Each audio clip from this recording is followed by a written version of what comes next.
Hey guys, welcome back to the channel, and today we've got the DOIO Hitbox KBG M-H05. So let's pop this out and see what we got. All right, so let's open the box. We've got our supplies here. We have a nice braided cord, USB C to USB. Okay. And we have our switch puller and keycap puller here, made out of plastic. Cool. And now we have our pads. Take the foam off, and we'll pop this out here. So this is my first in the ergonomic style of leverless pads, and I really like the layout. So it has one large here, and the rest are all smalls across the body. When you're using the pad here, everything feels really nice. You have your two up buttons here, your other up button there.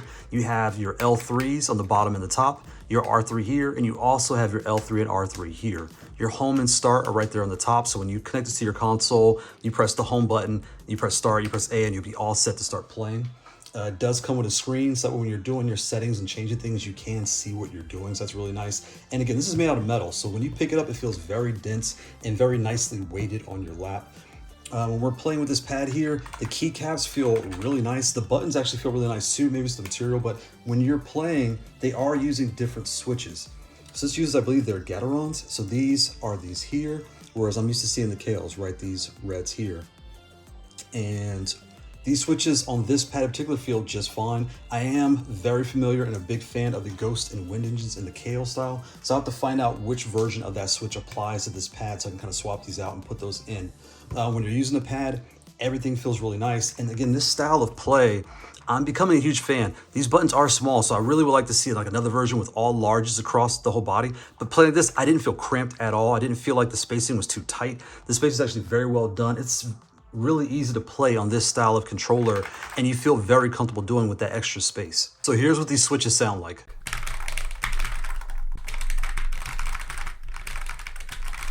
So next, let's do the paper test, right? So if you follow my channel, we take a standard piece of American printer paper, I believe it's 8.5 by 11, and we turn it horizontally and pair it up with the pad here. So when I line this up, right, you can see this pad here is basically the length of the sheet of paper wide, and when it comes to height, it is basically the piece of paper plus one adapter tall. So how do you connect to your console? You take a USB-C port, you plug it right here in the top or the side, you take your adapter and plug it right here into the pass-through port, connect to your Xbox or PS5, press home, press start, press A button, and you'll be good to go. The problem I find is this here is very wobbly. If you put this on your lap, this will break. Or if you have kids or anyone else, this is gonna break. So I recommend taking this off, putting it on the end of your cord here. This will add 1 to 2 milliseconds of latency, but if you play wireless, you're getting a ton more latency that way, so don't stress. But this way you have no issues with breaking your adapter or breaking your pad, and you'll be good to go. The better option is a boot device. So take this off, you take these smaller adapters here, and you plug it right here in the side, and you can see how flush that is, and that way you can plug this in, put this in, connect to your console, press home and start, and you'll be good to go and will not need an adapter at all. So if you're on Xbox, you'll have the Magic X Ultimate, you'll have the Brook's XB3, and you'll have your small Magic Boot here, and you'll be good to go. If you're on PS5, you'll have your Brook's Wingman FGC, you'll have your Mayflash Magic S Ultimate, you'll have your Magic Boot, you'll have your Coxmox Booter 5, and you'll have your other options that do the same thing. So when it comes to removing your keycaps and switches, this tool that it comes with, I'll be honest, is not good. This thing does not work. It has teeth here that hook onto the keycaps to help you pop these off. And then it has a switch puller right here. It's made out of plastic. It's really nice shape, but I don't know what it is. It will not work. You will have to get this thing on here somehow perfectly to get it off. And every time you hook one side, the other side falls under. You're gonna be dancing back and forth. Don't use this, just get rid of it. If you have the standard style, you'll be so much happier. Take the wire side, just one, just fish it right in there, and flap it side to side, and the keycap will pop right off. So when you look at your keycap, there's a standard plus sign in the middle there. It has your grooves on the side to pop them off, and they are a nice feel and a nice touch. They're really nice keycaps. So if you try to use the other side for the switch, you can see this tool never grabs and it will not come out. Just get rid of this thing. Hopefully you have a standard one just like this. You'll be more than happy. You can just pop it right here on the edge, pinch, wiggle it, and it comes right out. And here you have their switches.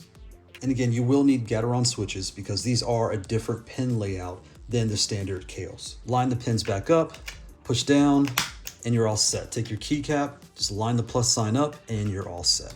When it comes to firmware, it comes with 0.7.9 GP2040 on here. I upgraded mine to 0.79, and that process went okay. When I went through the flash nuking and reloading of the software, there was a point where my screen wouldn't turn on and my lights wouldn't turn on. So I went through a good process of tearing the thing apart, putting it all back together as far as the software is concerned. And then when it came to putting things back, I had to figure out the pins because the pass-through port wasn't working. So you can see all my pins and ports here labeled because I figured out what is what on this device, and I was able to kind of remap and put it back together. But I would recommend just leaving it the way it is out the box and you'll be happy. All right, so let's compare this to some other things. So if you're comparing this pad to a controller, it's about maybe roughly 2 controllers wide, a little bit more short than 2 controllers. And in height, it's about 1 and about 1.5, roughly 1.5 controllers tall. So next we have a 3D printing controller here. This is my original controller I started on, and you can see it is roughly as wide. I mean, this is much wider than this. This is definitely in your larger class. This is in your small, medium class of leverless controllers, right? When it comes to height, it's roughly as tall as this is wide. So next we have it next to the Haute42 T16. So when you look at these two here, they are roughly the same size when it comes to width and height. They're both in the larger class. This has the 2 large buttons right here on the bottom, and the rest are all smalls, whereas this is larges all across, right? When you look at this layout here fits really well. These are right next to each other, whereas this one here would be here, it's spread right apart there. When you look at your top level, so the buttons here are roughly the same. Here it's start, back, and home. Here is start, home, and back. So again, roughly the same. Your turbo is here, whereas the turbo is right next to it.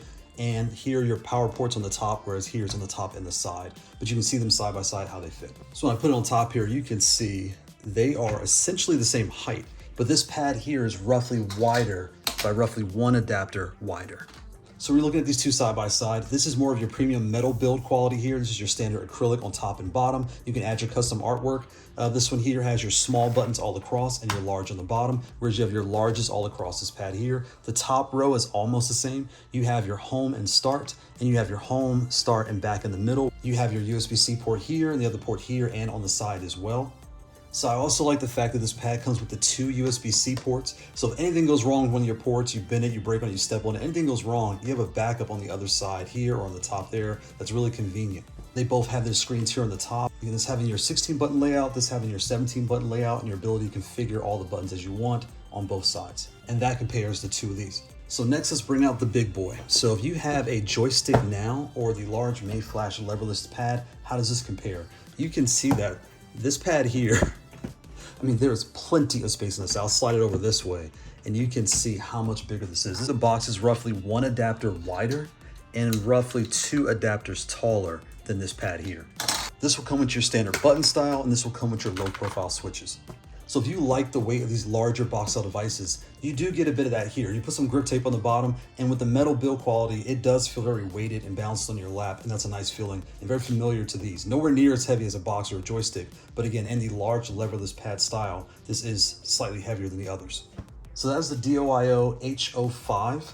This is, again, in your larger style of leverless devices. I think it's really nice. The metal build quality is really nice. When it comes to the firmware, be careful updating that. I did run into some issues, and luckily I knew enough about GP2040 to have enough controllers to kind of compare settings and put everything back together, but just be careful with that side of things. When it comes to using the pad, it feels really nice. Even with the standard red switches, these are those GATERON switches, it felt really nice. Hopefully I can find some upgrades to these like I did my other pads. The ergonomic layout, I really like. It's very comfortable, and it was something that I didn't feel fatigue or anything else playing for long hours, and that was a really nice feeling.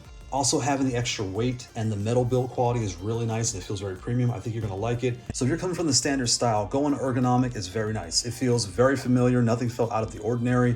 The ability to have the 2 up buttons here on the bottom and your extra one on the top is really nice. Be able to remap everything because the L3 and R3 on the top is really nice. I think you're really gonna like the build quality and have a good time with this. Just be careful when it comes to the firmware, because I did have some issues updating things and going through all that. But again, I had other pads to compare it against, so I was able to repair. But you may run into some issues. But out the box, it plays just fine. It works. All the buttons actually feel really nice. And again, it feels really weighted and good on your lap. So I think you're gonna like it. Thanks for watching. Bye.